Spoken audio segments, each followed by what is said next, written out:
Isang buwan na mula nang humakot ng 277 medalya ang mga atletang Pilipino sa 33rd Southeast Asian Games o SEA Games. Kaya hindi lang sila binigyang pugay ni Pangulong Bongbong Marcos sa isang pagtitipon, inanunsyo rin ng Pangulo ang dagdag insentibo para sa mga 2025 SEA Games medalist bukod sa dati ng insentibo na itinakda ng batas. Dagdag na 300,000 pesos sa mga naka-gold, 150,000 pesos kung naka-silver at 60,000 pesos kung naka-bronze. May tig 10,000 pesos rin ang mga atletang nanalo sa ibang palaro bukod sa SEA Games. Binigyan din sila ng presidential citation.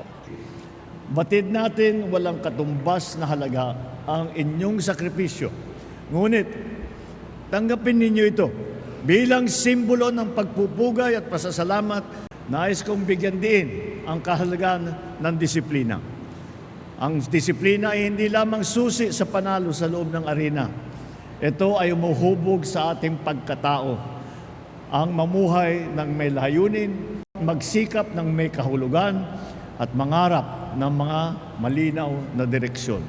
At dahil isinusulong anya ng administrasyon ang pag-angat ng kalidad ng sports development, pinapalawak pa ang grassroots at new sports program at dinadagdagan ang mga sports facilities. Masaya po dahil kumbaga may extra bonus pa, and then mas nakakapagbigay po yun ng inspirasyon para sa amin mga atleta. Just really grateful that it's really obvious na he shows so much support for our athletes. So I'm really grateful to be a part of that.